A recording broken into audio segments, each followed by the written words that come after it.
Hey, how are we doing? Long time no see, right? It's been just way too long. So today is day 453 post-op for me. That is 143 days since I had my mini gastric bypass weight loss surgery. So that equates to 1 year and 3 months tomorrow. All right, 1 year, 3 months tomorrow since the date I had my weight loss surgery. So it's been a hot minute since I checked in, right? I think last time I checked in, I was getting ready to head to Australia. This was back end of March. I was heading over for the national or annual Pure Romance Conference and Awards.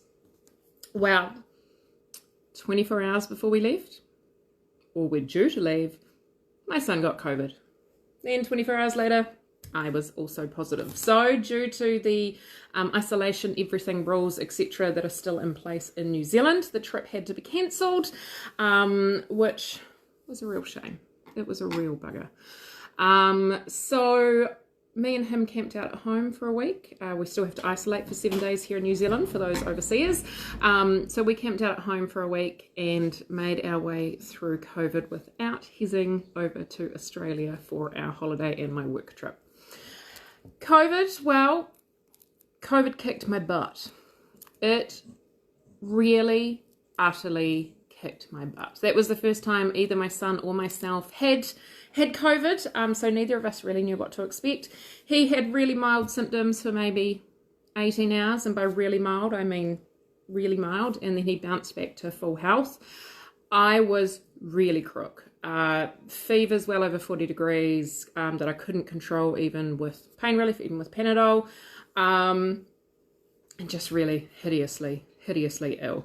Ended up sort of in the hospital on a bit of a drip for a bit, trying to get me on track, but yeah, she was a ride. But we came out the other side. It did take me about 7 weeks to fully get over COVID. I ended up with intense brain fog, and my POTS was playing up. I'll get back to that in a moment. So really being really ill for a week, and then having that 6 weeks afterwards of intense brain fog, of intense just physical exhaustion. Basically it got to the point where something had to give. As you know, I'm a single mum, I'm self-employed. My Pure Romance business is how I feed the house, right? So unfortunately it was this blog that just sort of had to give a little bit. I stopped doing my weekly updates of my weight, all of that, because I just had to cull down what I needed to do to just get the bare minimum done. All right. Now I mentioned my POTS were playing up as well. POTS, that is my postural hypertension syndrome. I think that's what it stands for. What that is you may have heard me talking about this before. This was a side effect that I have ended up with from my surgery. This is when I sit or lie down for a period of time. When I stand up again, my blood pressure plummets, like it hits the floor. Now, most of the time that just leads to some pretty severe dizziness, or I've just sort of got to steady myself, give myself a minute before I carry on. But sometimes it actually ends up in me fully blacking out. And this was happening right from a few months post-op. Thanks, Lorraine. Yes, it's been a while, right? So the one thing that COVID did is it amplified it. So maybe a month before I caught COVID, I had actually gone to see my GP, and I had said to her, look, when we first went through all of the tests, we did ECGs, we did everything to figure out what was causing me to black out, and I was diagnosed with this, the POTS. What I was told at that point was the best case scenario was it was a symptom of my rapid weight loss due to my surgery, right? And therefore, once my weight kind of leveled out, kind of sort of started maintaining a bit more, that it should disappear. It should be therefore like a short-term thing, right? Well, my weight has pretty much plateaued now. About roughly beginning of December until now, we're running a pretty straight line with just some little ups and bumps. But I really have not changed overall since beginning of December. So I went back to her at sort of end of February, beginning of March, and I said, look, for all intents and purposes, for now anyway, my weight has maintained, but I'm still blacking out. What is going on? At that point, she broke my heart and told me the fact that it hasn't disappeared means that this is probably going to be a lifelong thing for me. We had tried everything. We had tried all of the different ideas, medications, everything that we could do, and basically it was just something I had to live with. And I found that really, really depressing. Still does not take away the fact that I never regret having this surgery. I mean, if that's the ongoing outcome I have, so be it, right? But it was still like, there's never an end to this sight. Then she did have one suggestion. She's like, now, this might not work, but at this point, what do you got to lose? So she sent me off to buy some compression leggings. Now, these are leggings that you most often wear high athlete sports people to wear, right? Really tight compression leggings. Now, what she explained to me is that way, when I stand up, it makes it difficult for the blood pressure to fall, or the blood to all fall into my legs. Therefore, it will help maintain my blood pressure. Life changing. All right. Life changing. I'm wearing some right now. These are, wow, they're not the prettiest pair I have because it's at home day, but they are literally just super tight leggings. Okay. Keep everything nice and tight. And it has been total life changing. Then I got COVID and the POTS got out of control. The doctor did explain to me when I headed into the hospital that the thing with COVID is that it often highlights issues that you've already got going on. For example, if you're asthmatic, your asthma is likely to be off the charts while you've got COVID. If you're diabetic, you're likely to super struggle with your levels during COVID. It's just something that it just highlights any issues you've got on. Obviously, POTS was my weak point, and it got out of control.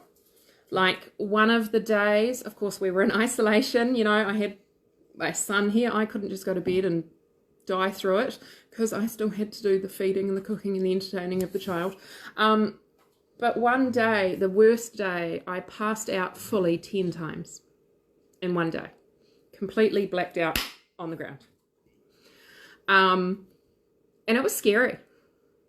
It was really, really scary, especially being in isolation in the home by myself with just me and him. If I had fallen the wrong way and hit my head, you know, the potential for a serious outcome there is quite high. So I actually, each morning, I would go through with my son to make sure that he knew how to call 111. I had to be sure that if something happened, that he could get me help because we were in isolation. I couldn't get a friend, a family member, another adult. I couldn't get somebody to come and be here with us because we were in isolation with COVID. So the only thing I could do is to make sure that my son knew how to get me help if I needed it. So that was quite a scary time. It stayed bad for probably until about 3 weeks post-COVID, and it has absolutely settled back down now. So I wear these compression leggings at all times. At all times. As soon as I get up in the morning, I put these on and I do not take them off until I get into bed at night. You know, if I want to go out and about somewhere fancy, I put my jeans on top of them kind of thing. But I have always got these on because these have been a game changer for me. All right. So that has been super exciting. And then in further news, we did make it to Australia. So we were unable to get refunds, etc. for the trip that I had planned. So we simply postponed it. So I actually got back at like 3 a.m. last Sunday from 10 days in Australia. Obviously, there was no work trip because that awards ceremony went ahead at the end of March. So it was full holiday. So me, my mum, and my 9-year-old went and spent 10 days in Australia. We did 7 days on the Gold Coast, 3 days down in Brisbane catching up with family, and it was just magical. And it highlighted just what this surgery has given me. Those 10 days are probably the best illustration I have had about how my life has changed. Obviously, pre-surgery, I was weighing in at that 143 plus kilos. I couldn't even vacuum my own house in one go. I had to do it in 3 settings and sit down because I was out of breath. Like I was carrying so much weight that my body hurt. And that 10 days was just incredible. You know, on the first day was a big day of traveling. You know, we had to be up at 2 a.m. to the airport. We had a plane ride, then we took a train ride, then we took a tram ride, then we had a 20-minute walk back to the motel. When we got to the motel, we were on the second story and there was no lift. That was no issue. Now, I had my 69-year-old mother with me, who's got a bad back, and my 9-year-old son, who by this point was just ratty. It was okay. I put one of them at the bottom with the bags, I put the other one at the top, and I ferried those suitcases one by one up those two stories. That was fine. Then I parked them on the couch to sort out the motel. I went for a 10-minute walk, found a grocery shop. I had a backpack. I filled that up with food, supplies. I got a 10-litre box of water, and I had another bag of supplies, and I walked that 10 minutes back with all the supplies to hook up the family. And I could. And I did. Pre-surgery, there is no physical way on earth I would have been able to do that. It just would not have been a physical possibility. Then, while we were on the Gold Coast, we went and saw 3 different theme parks. Now, theme parks have rides, right? Your roller coasters, all of these different things, and they always have limits. And I am well versed, before I join a line, to reading those limits, because it has just been a constant part of my life that there is a very good chance I am going to be over the weight limit. That's just part of my life. Became a habit, unconscious thing. I always check it. I never commit to doing it until I've checked it. It's just what I do. And what that highlighted for me was, because I was reading it, even though intellectually I knew it wasn't going to be an issue, I was going to be under the weight limit, but because I was unconsciously still reading it, every single ride that I would not have been able to do a year ago because of my weight, I enjoyed it that little bit more. And this was after walking up, you know, at the water park. We did a full day at Wet n Wild World, which is a full water park. You know, some rides were 6 stories high, and you've got to walk up those 6 stories and sometimes carry a big inflatable tube. Again, the 9-year-old is no help with this. So this was me doing all this. And I could. And I did. Pre-surgery, there is not a hope in heck that would have ever happened. Surgery allowed me to enjoy the holiday. It allowed me to enjoy the activities with my son and mum. It allowed me to be able to provide for them, to be the muscle, to be the fetcher-gatherer of food. It allowed me to go on rides that I would have previously been over the weight limit for. And it made that 10-day holiday even more special for me, because I was the whole time so grateful about what I could do. Even though before, I never felt that left out. It's not like it worried me before. It was just who I was. That was the rules. I kind of got on with it. But now that I can do it, I'm just so grateful. And one day while I was on said walk to go fetch food, I even got hit on. Now that has never happened in my life until I had surgery. Ever. I have never been the person that some random comes up to and starts chatting with and tries to get your number. That just doesn't happen to me, and it never has. So I'm walking along, minding my own business, and this guy cycles up beside me and stops, and he's like, "Excuse me, miss, do you have the time?" Of course, straight away I noticed that he's wearing a watch, so I'm like, "Oh, here we go." And then he started chatting. He's like, "Here for long? You know, you want to come out, have a drink tonight?" That never happens. Never happens. So it was just 10 days of absolutely incredible fun and incredible gratefulness. Even just sitting in an aeroplane seat for like 4 hours. It was fine. I had room. I could even wriggle from side to side. No longer was I basically like when you sit down, pull the arse cheek in on that side, wedge yourself in, pull the arse cheek in on that side, wedge yourself under the armrest, and then just hope like heck you can get that seatbelt on so you're not the one person on the plane that has to ask for the seatbelt extender. You do it up and you just deal with how tight that is, because that is much better than asking for the seatbelt extender. And then you spend the whole ride like this, crossing your arms, because otherwise you're already spilling over onto the seats of the people either side of you. But if you do this, it kind of minimizes how much you're just impeding into their space, and it is the most uncomfortable 4 hours of your life. It's fine. I could move around, I could wriggle, I could bend down and get my bag from the seat underneath me. That was totally fine. Like I say, it just highlighted how the surgery has changed my life. One thing it has highlighted even more than I had already noticed. Now, I had already noticed this. I probably started noticing this about 6 months post-op. And it has annoyed me more and more. And it did really grate me on that holiday. And that is how different society treats a more average sized person than an obese person. And it is disgusting. Now, don't get me wrong. I know we all judge people. Even as an obese person, I would see another obese person, and it's inbuilt in us. We just suddenly judge people, right? I get it.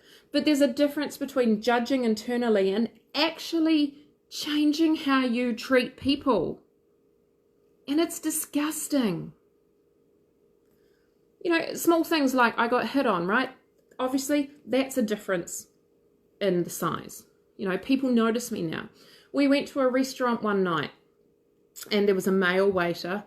I was there obviously with my mum and my son, and he was being all charming, and he was doing nothing wrong. He was doing his job. He was being all charming, and he was like trying to be all smooth and like referring to me as my son's big sister. Clearly, there's no way I was his mother.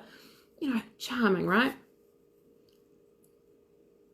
That didn't happen when I was big. It just didn't happen. People now open the door for me and let me walk through first. When you're obese, you are literally invisible. You open your own damn door. There is no way people are going to hold it for you. It's like you don't exist. You can walk into a shop as this size, because yes, I did a bit of shopping. You can walk into a shop at this size, and shop attendants will swarm to you. And they'll be making suggestions. Have you seen this? Have you seen this? Oh, this would look gorgeous on you. You walk into a shop as an obese person, one of two things happened. The most common thing that would happen to me is you are ignored. There is no way a shop attendant is coming up to you. She doesn't want to have to deal with the fact of not being able to find anything that fits you. You just don't exist. You're invisible. And then on the more rare occasion, but this has happened more than once in my life, you will get that really obnoxious, stuck-up person that'll just come out and tell you. I went into Begani a few years back, a local store with your sort of, you know, your average stylish clothing store. I was looking through the racks. Now, yes, there's no way I would have fitted any bottoms, any pants or skirts or anything like that. But they did have a lot of nice, really loose over jackets, over jerseys, things like that I would regularly buy from them. So I knew that there would be something in there I could fit. This shop attendant came up to me. She would have been all of 18. And she's like, I think you're in the wrong shop. Nothing in here is going to fit you. And then turned around and walked away. And that wasn't a one-off. The way society treats you when you're obese is nothing short of disgusting. Obese people are not invisible. Obese people, they need the same respect and the same decency as every other person, but it doesn't happen. And now that I've lived both sides of that, it makes me so angry on the inside. Do I feel charmed and do I feel that feeling of warmth inside when the good stuff happens to me now? 100%. I'm not going to lie. It feels good. But why can't obese people feel that as well? It's so hard, right? And yes, Nat, Mum, and my boy also loved the holiday. It was so nice just to make those memories, just to have fun, right? It was just such an amazing, amazing time. And I got heaps more compression leggings because, of course, I wear them every day now. So we went shopping. But yeah, I did just want to check in. So weight-wise, I'm basically sitting the high 83 kilos through to low 85 kilos. I kind of bounce around in that sort of 1.5 kilogram area. I'm stoked. Like, I'm stoked, right? I could never imagine that I would look like this. But I won't lie. I'm a little bit grated that I have not yet hit the 60 kilo mark, weight loss mark. So the lowest I have weighed in at is 0.2 of a kg away from hitting 60 kilos. My lowest weight has had me at 59.8 kilograms lost. Now, don't get me wrong, I say I'm grateful, like I'm loving it, but just 1 week. Let me say that I hit that 60 kg mark, like just once, just let me do it, okay? Just let me do it. So, you know, trust me, the day it happens, you'll be the first to know.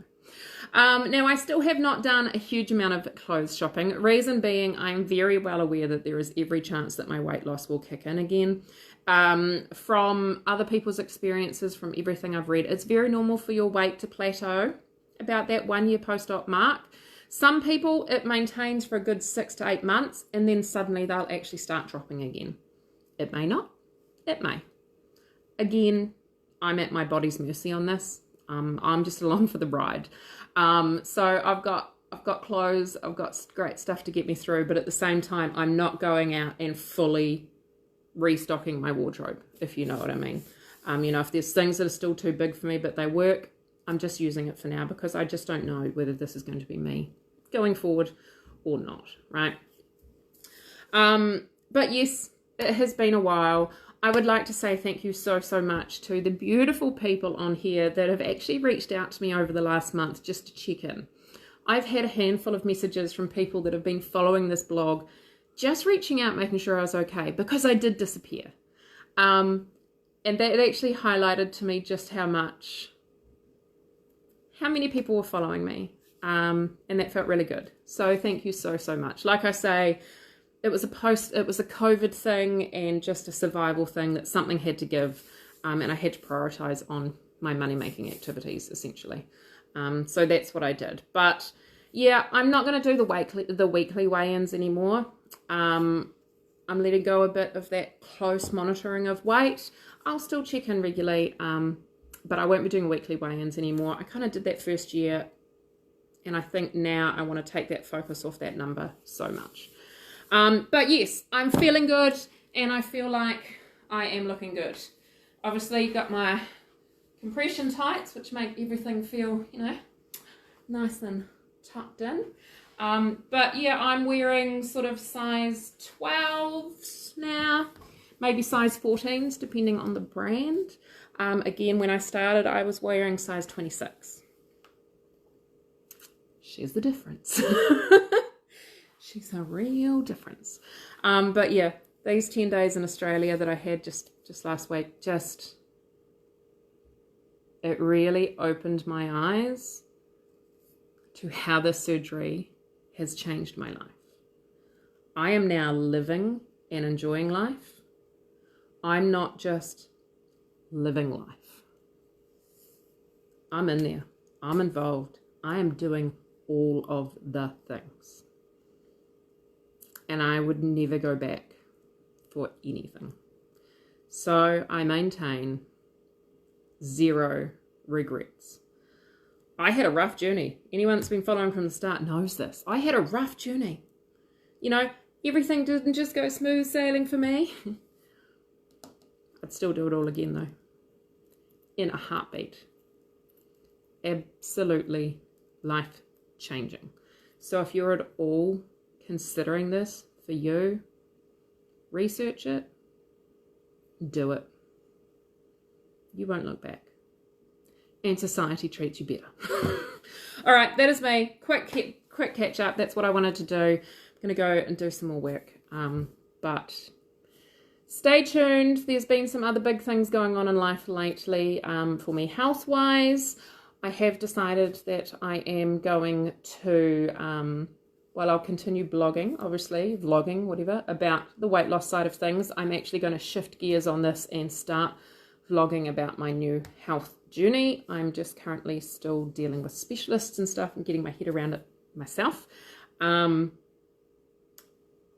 But I'm going to need that head on the other pillow at the end of the night to debrief with and to get through this next journey. So hopefully you'll all be there for me for this next one, because she's another big one. I know I'm being cryptic. Like I say, I've still only told less than a handful of people.